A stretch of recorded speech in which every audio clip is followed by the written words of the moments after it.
بہرحال یہی حدیث سیدہ مریم اور سیدہ آسیہ کے بارے میں جو آتی ہے بخاری مسلم میں، اسی کا ایک طریق سیدنا علی سے بخاری اور مسلم دونوں میں موجود ہے۔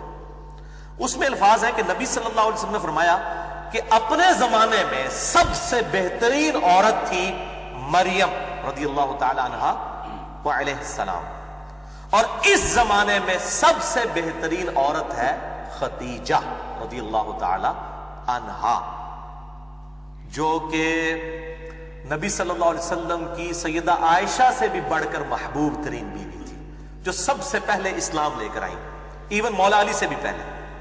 سب سے پہلے یہ مان لائی، اس کے بعد مولا علی، اس کے بعد زید بن حارثہ، اور پھر ابو بکر الصدیق رضی اللہ عنہم اجمعین وعلیہم السلام۔ تو سیدہ خدیجہ کو آپ نے فرمایا یہ سب سے بہترین عورت ہے اس زمانے کی۔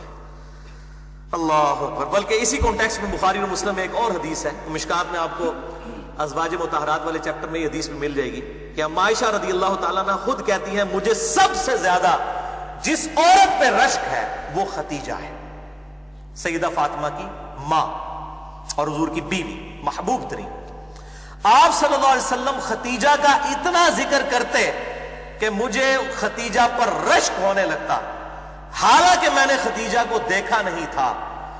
آپ صلی اللہ علیہ وسلم خدیجہ کی سہیلیوں کو بھی بکری ذبح کر کے اس کا گوشت تحفتاً بھجوایا کرتے تھے، حتیٰ کہ سیدہ عائشہ کے الفاظ ہیں بخاری و مسلم میں کہ کبھی کبھار مجھے اتنا رشک آتا کہ میں نبی صلی اللہ علیہ وسلم سے ناراض ہوتی اس بات پر، میں کہتی خدیجہ کے علاوہ کوئی عورت ہی نہیں ہے دنیا کے اندر۔ میں وہ بتا رہا ہوں وہ بیوی جو سیدہ عائشہ بھی جس پہ رشک کر رہی ہیں۔ تو جب سیدہ عائشہ کی ہم فضیلت کی بیان کر رہے ہیں تو حضرت خدیجہ کو چھوڑ کے، خدیجہ والا لیول نہیں تھا سیدہ عائشہ کا، نہ مرتبے میں اور نہ نبی صلی اللہ علیہ وسلم کی محبوبیت میں، یہ ان کے بعد کی بات ہے۔ تو اتنے الفاظ کہ خدیجہ کے علاوہ کوئی عورت ہی نہیں ہے۔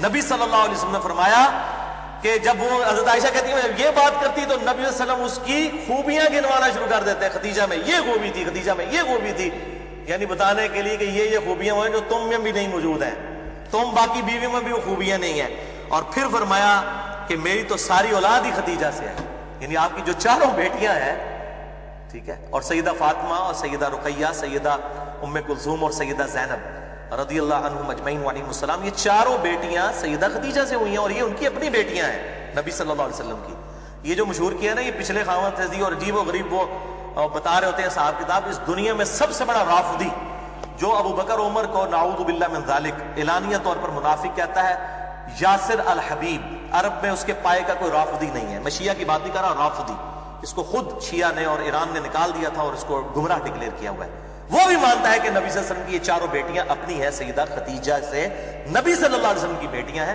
پچھلے خامد سے نہیں ہیں۔ تو یہ میں رافضیوں کو خصوصاً پھکی دینے لگا ہوں کہ سب سے بڑا رافضی یاسر الحبیب، سنی اور شیعہ دونوں کتابوں میں ملتا ہے کہ آپ صلی اللہ علیہ وسلم کی اپنی بیٹیاں تھیں۔ باقی یہ جو وہ حساب لگانے شروع کرتے ہیں نا، اتنے سال کی عمر میں شادی ہوئی ہے، وہ صحابی غلط ہے، وہ سارے تاریخی روایتیں ہیں۔ کوئی صحیح سند سے ثابت نہیں ہے کہ نبی صلی اللہ علیہ وسلم کی عقد میں سیدہ خدیجہ جب آئیں تو ان کی عمر 40 سال تھی، کوئی صحیح سند سے ثابت نہیں ہے۔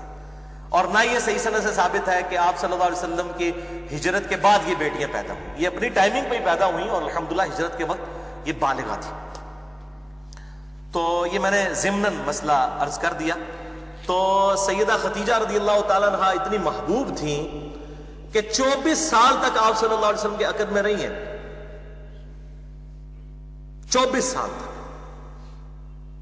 اور آپ صلی اللہ علیہ وآلہ وسلم نے ان کی زندگی کے اندر دوسری شادی نہیں کی۔ اس سے اندازہ کرتے ہیں 49 نبوی میں جب نبی صلی اللہ علیہ وسلم کی عمر مبارک 49 سال ہوئی، کیونکہ آپ کی شادی 25 سال کی عمر میں ہوئی، اسی سال آپ پر 2 غم کے پہاڑ ٹوٹے، ایک سیدہ خدیجہ رضی اللہ تعالی عنہا کا جو ہے انتقال ہوا، اور دوسرا جناب ابی طالب کا۔ اس کو عام الحزن کہا جاتا ہے، غم والا سال آپ صلی اللہ علیہ وسلم کے لیے غم والا سال تھا، کہ 2 ایسی ہستیاں جو آپ صلی اللہ علیہ وسلم کی ڈھارس بندھانے والی تھی، سیدہ خدیجہ اور جناب ابی طالب، وہ آپ صلی اللہ علیہ وآلہ وسلم سے رخصت ہوئے۔ تو آپ صلی اللہ علیہ وسلم نے سیدہ خدیجہ کی زندگی میں دوسری شادی کبھی نہیں کی۔ یہ آپ صلی اللہ علیہ وسلم کی ایک خاص ایفیلیشن تھی اپنی اس بیوی کے ساتھ، ورنہ اس زمانے میں کتنی آفرز تھی، لیکن آپ صلی اللہ علیہ وسلم اس معاملے میں یعنی اتنی زیادہ محبت فرماتے تھے کہ کسی اور عورت کے ساتھ سیدہ خدیجہ کو آپ نے شیئر نہیں کیا. یہ سیدہ خدیجہ کی بہت بڑی فضیلت ہے رضی اللہ تعالی عنہ علیہ السلام. حتیٰ کہ غزوہ بدر کے موقع پر جب آپ صلی اللہ علیہ وسلم کی بیٹی سیدہ زینب، جن کے جو شوہر تھے ابو العاص ابن ربیعہ، جو اس وقت تک مسلمان نہیں ہوئے تھے، بعد میں مسلمان ہوئے، اس وقت تک اجازت تھی کہ غیر مسلم کے ساتھ بھی رشتہ ہو سکتا تھا. تو یہ خاوند تھے، سیدہ زینب کے خاوند جو ہے وہ قید ہو کر غزوہ بدر میں کافروں کی طرف سے لڑتے ہوئے قیدی بنا کر لائے گئے. اب فدیے سے چھڑانے کے لیے ظاہر کچھ رقم ادا کرنی تھی تو سب لوگ رقم دے رہے تھے. تو اب سیدہ زینب کے وہ چونکہ ہسبینڈ تھے تو انہوں نے اپنے خاوند کا فدیہ دینے کے لیے اپنا وہ ہار دیا جو سیدہ خدیجہ نے اپنی بیٹی کو پہنایا تھا سیدہ زینب کو. وہ ہار جب نبی صلی اللہ علیہ وسلم کے سامنے آیا تو آپ صلی اللہ علیہ وسلم کی آنکھوں میں آنسو آ گئے. آپ کو حضرت خدیجہ یاد آئی.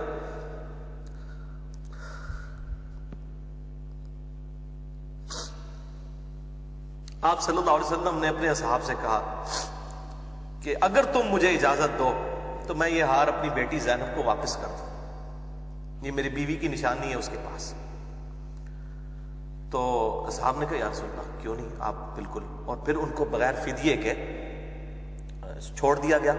پھر وہ اتنے حسن اخلاق سے متاثر ہو کہ انہوں نے اسلام بھی قبول کیا.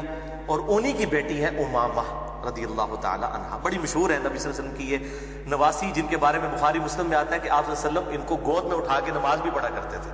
سیدہ امامہ، یہ لفظ ویسے لوگ اردو میں امامہ بول رہے ہوتے ہیں، یہ لفظ ہے امامہ، الف کے اوپر پیش ہے امامہ، امامہ بنت زینب. تو یہ سیدہ خدیجہ رضی اللہ تعالی عنہا کے ساتھ آپ صلی اللہ علیہ وسلم کی عقیدت تھی.